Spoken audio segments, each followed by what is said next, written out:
Welcome to the Assembling Inclusion podcast. On this show, we feature different programs, individuals, and initiatives focused on being more inclusive of individual needs. We invite you to learn right alongside us. If you want some additional resources or access to our courses, please visit our website or follow us on social media. But for right now, let's get right to the episode.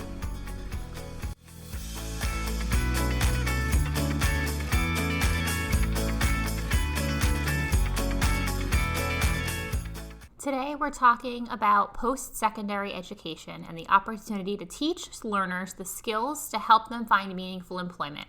The organization Nuts, Bolts, and Thingamajigs has an established summer program to get people into manufacturing careers, but more recently, they've established an inclusion camp format, which focuses on supporting individuals with disabilities. Today, we're going to be talking about that program with Ed Dernulc and Cindy Day. NBT's Inclusion Manufacturing Camp is a 4-week program that pairs learning about soft skills and hard skills and actually gives students hands-on experience with manufacturing careers. So let's dive right in. Welcome back to the Assembling Inclusion podcast. Today, we're going to talk to Ed Dernulc and Cindy Day from NBT, and we're going to talk all about their new inclusion manufacturing camps. So Ed and Cindy, thank you so much for being here with us today. Thank you. It's a pleasure. Thank you for having us. So I see that NBT hosts a variety of successful summer camps, but what was the inspiration for specifically expanding to include this new inclusive manufacturing camp? I'll speak to that real quick. There was both a corporate fit as well as a personal. So on a personal side, I have a son who has cerebral palsy, and he's going to be turning 21. And my wife and I understand the world of what these young adults face in trying to find a career pathway. And secondly, we had an individual who is the director of our education and membership who used to work for Mitsubishi Electric. And he connected us with the Mitsubishi Electric American Foundation. And their sole purpose is to grant dollars to organizations that help individuals with disabilities. We didn't at the time have this inclusion camp program.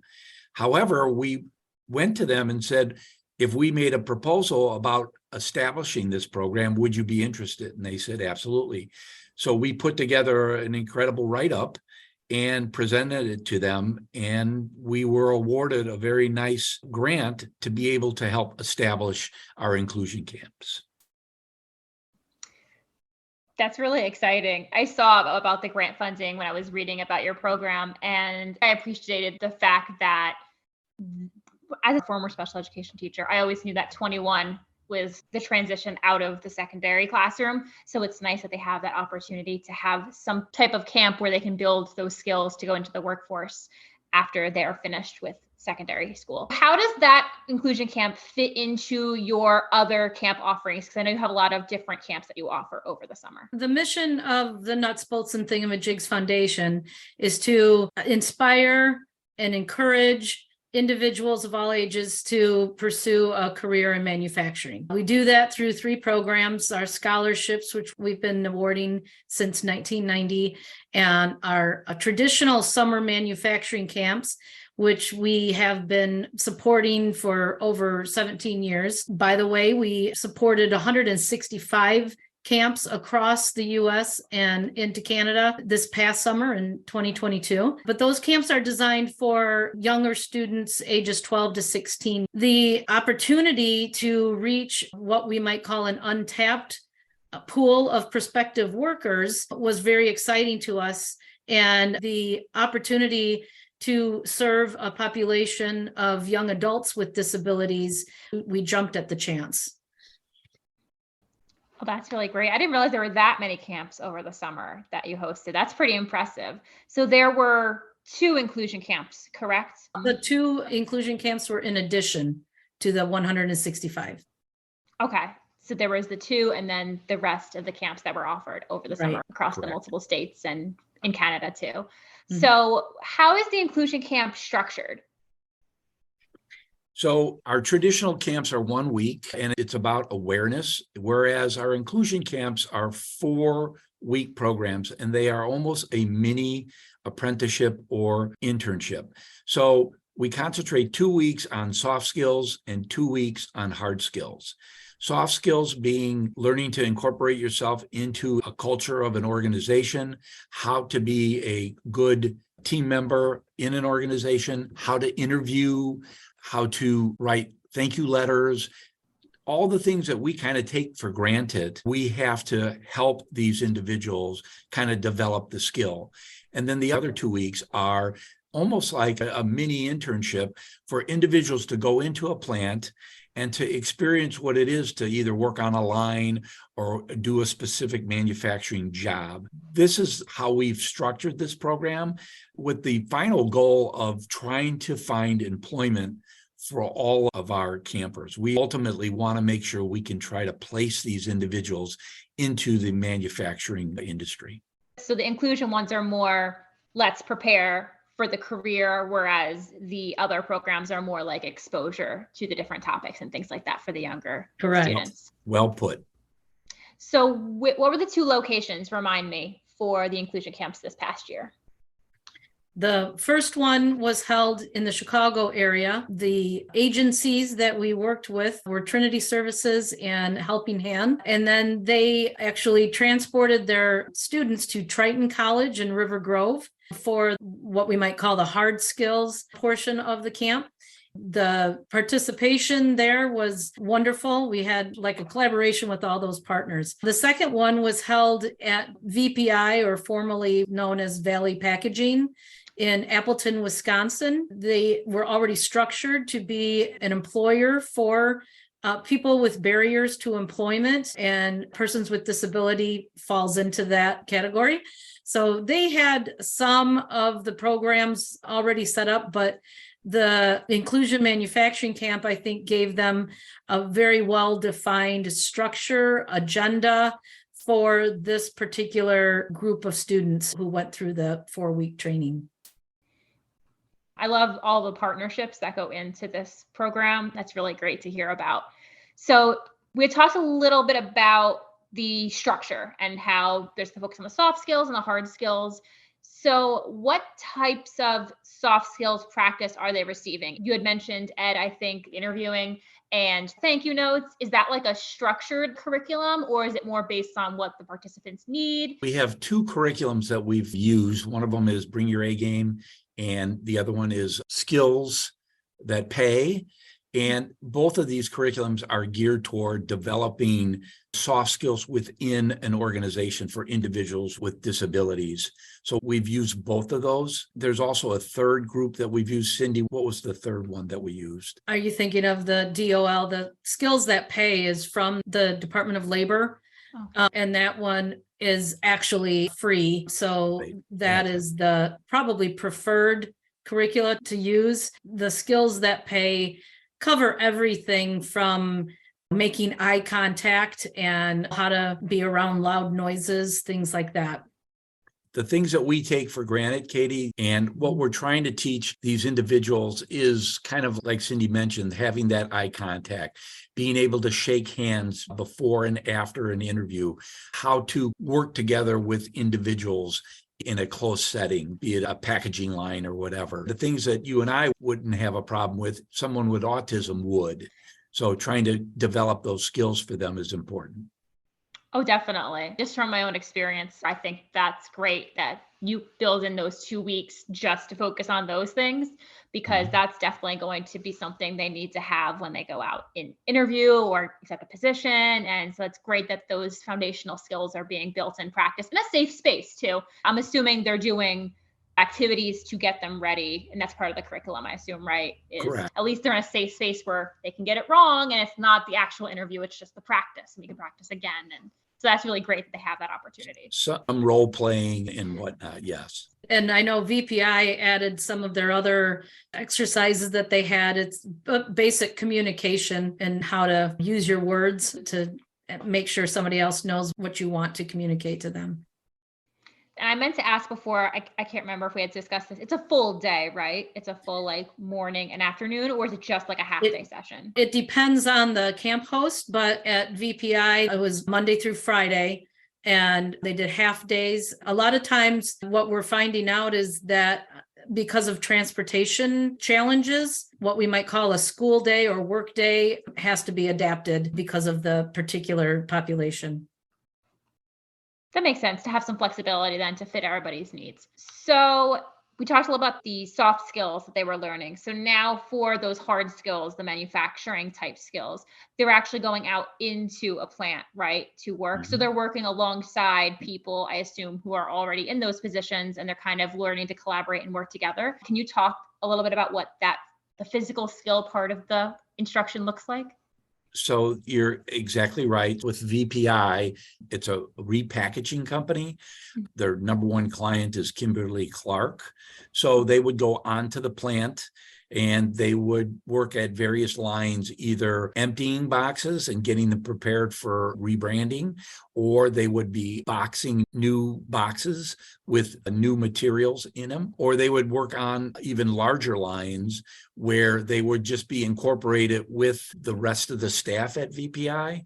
So they were incorporated as any person. So you could not tell the difference between one of our campers and a normal worker there, which we loved, because that's exactly ultimately what you want. You want them to be treated just like anyone else. And the only way you're going to do that is for them to experience that. Obviously, when they started, they were kind of off on their own doing learning. But then as the week went along, they got moved into different positions, and eventually they were rotating to various jobs throughout the plant.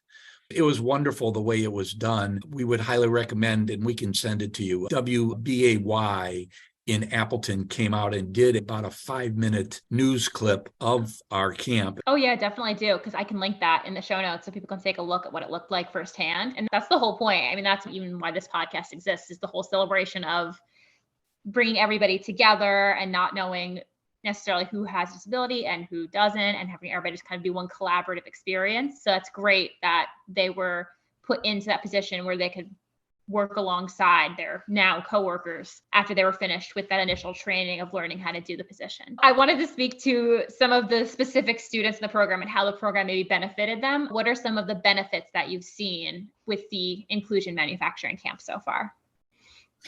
The most impactful result is that 100% of the participants at the VPI inclusion camp were employed by the end of the camp, either by VPI themselves or with a nearby manufacturing facility. So we were very happy to hear that result. As we expand these camp programs into other camp hosts and states, there's different challenges, I think, that we're going to see as they come forward, but we're trying to be as flexible in how the hosts can apply their grant funds and what they can budget for. We're seeing some different questions from new or potential camp hosts that perhaps we hadn't thought about before. So it's an exciting time.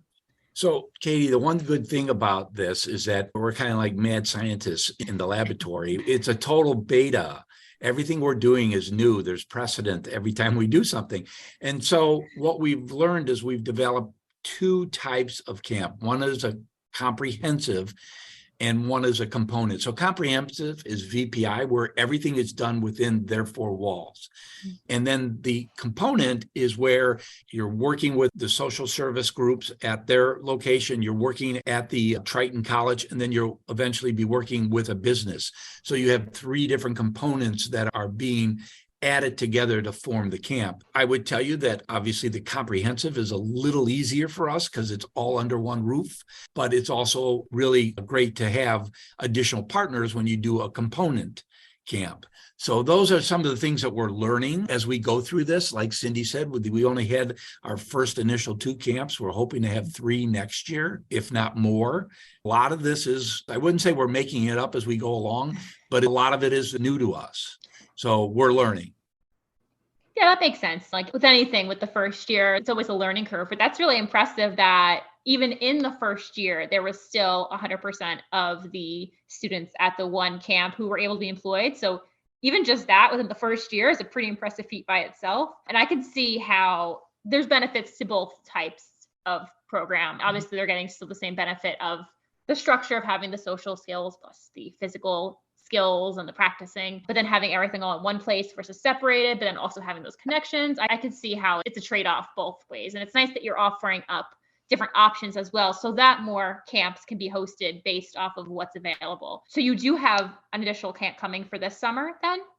We do. So we've talked to individuals in Denver, in St. Louis. We'll probably be back up at VPI in Appleton. Cindy and I had a discussion this morning with a group in Sarasota, Florida, and there's a group in Tampa that's interested in doing And this. the one in Santa Clarita, California, Yeah. that's actually already applied. There is an incredible interest in growing this program, which we're very happy about. And we want to do this. We want to make this a solid third program within NBT. I don't suspect we'll ever have 165 of these camps in a year, but why can't we have 10 a year? So that's ultimately kind of our goal.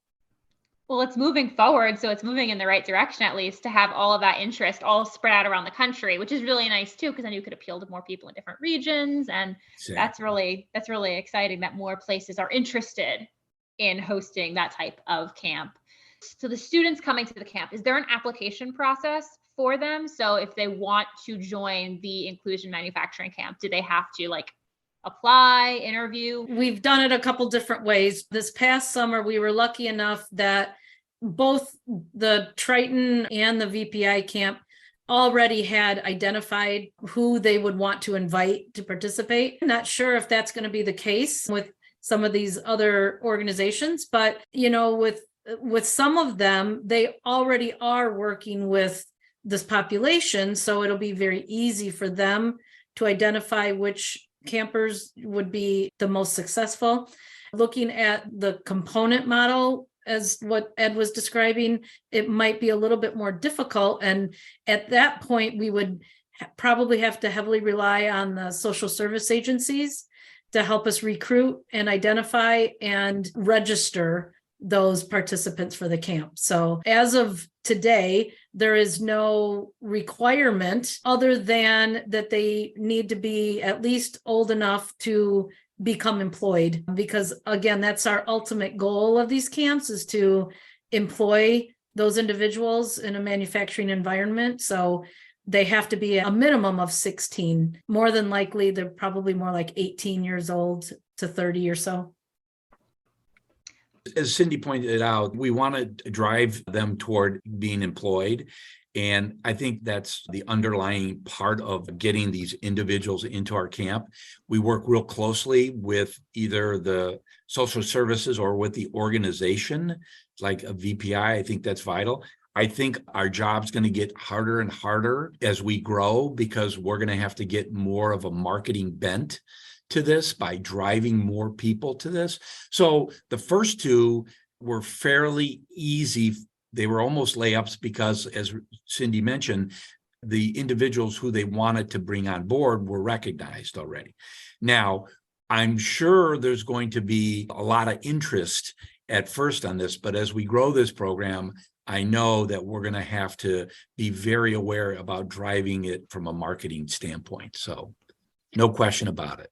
Another important part of our getting this program off the ground, something that we realized very early on, is that we can do all this great work in training these individuals without the employers being able to know how to hire them, how to recruit them, how to retain them, and how to adapt their working environments so that they can accept them in and make their facilities compliant. Not just what they have to do by law, but to train their existing workforce right now is one of those things. So one of our goals for what we're calling phase 2 of this program is to create and build an employer toolkit or employer guidebook that gives them tips and strategies for what they can do right away, some simple things that they can do, and taking a longer term approach to how do you change your culture to accept people with disabilities into your workforce, and how does that become commonplace instead of just a one-off here and there. That's perfect. I was actually going to ask you about that. I wanted to know about the future of the companies coming in and how that was going to be an option. I spoke to an organization a few episodes ago about their focus on that same thing, that you're hiring somebody who may have a disability, and now what? You can't just put them in a room and be like, okay, we're good. It has to be that changing of the culture. So I appreciate the fact that that's going to be the next phase of this program, is making sure that as you expand, you have those organizations working toward bringing that inclusive mindset and bringing in those supports that are needed to retain those employees who are now trained and skilled and ready to enter their place of employment. So it's funny you say that, Katie, because we had the new president of Mitsubishi Electric speak at our golf outing, and he said this wasn't about workforce development. This was about transformational change within the culture of an organization. How they go about viewing their workforce from an entirety is what this program is about. And I could not have put it any better. And you hit it right on the head. And it's great to see you understand this, because you probably live this. And it is a cultural change. It's a huge shift, no question. Definitely. It definitely requires that. I've seen so many schools, but they're like, okay, like we're putting everybody together in a room, and then they just like walk away. And I'm like, that's the first step, but we have to do more. So Right. I like that you got everybody together and you ran the camps, and now they're working. But then now as you expand, that's like phase 2. And I think that's great that that's the next step you're going in. Right. So I had read that one of the goals of your program was to provide the pathway for meaningful careers for people who have a disability. So how do you think that the inclusion manufacturing camps have been making strides toward that goal so far? Well, I think they've done a great job from the VPI standpoint, where, as Cindy mentioned, 100% of our campers found employment. And that's ultimately the goal of Mitsubishi. They have made it very clear to us that that is what they want from these camps, is employment. And the one thing that we've learned is that if you're going to be successful, you have to have a strong business partner. In a very short period of time, we've learned you've got to have a business partner who's willing to open their doors, allow these individuals to come in, take a look at their skills and see how they apply to your need, but also seeing the individual and saying, we can develop a job for them. It's not just about, we have this job, can they fit? But we have this individual and we'll fit them in. We'll figure out a way to make them part of our organization. And that's what we ultimately want to get at, is that the partnership with those businesses and with us and with social services and with schools and whatnot, to be able to give these young adults a career pathway. I love that point about, you said not fitting the person to the position, but building the position to fit the person. That's very well said. And I hope that happens more often, because so many people have so many unique strengths, and it's, why not build a position to utilize that individual person's strengths? What we're learning from organizations that have individuals with special abilities is that they'll tell you it takes a little longer to train them, but once they're trained, they become incredible, loyal employees of the organization. They change the culture of the organization, and they become inspiration for other members of their staff throughout the whole organization. So why wouldn't you want to embed individuals like that are going to change your culture for the better? So in a very short period of time, we're getting that loud and clear. One thing that we did forget to mention, as the national sponsor of both our traditional and the inclusion manufacturing camps, is Nestle USA. In addition to Mitsubishi Electric America Foundation, Nestle USA is a national sponsor. We do have other national sponsors, but those two are specific to the inclusion camps. Oh, that's really great. I love all the connections and everything that's been done. I mean, it makes sense because it's all related to different manufacturing and things like that. So it makes sense to have those partnerships. But I think it's just so great that there's so many people on board with this type of initiative in general. And Nestle is awesome. They are a wonderful partner. We love them. Oh, Well, I just want to thank you both, Ed and Cindy, for joining us today and telling us all about the manufacturing inclusion camps at NBT. And I'm looking forward to hearing more about them, especially this coming summer with the new ones and things like that. Well, thank you, Katie, for your Thank you. time.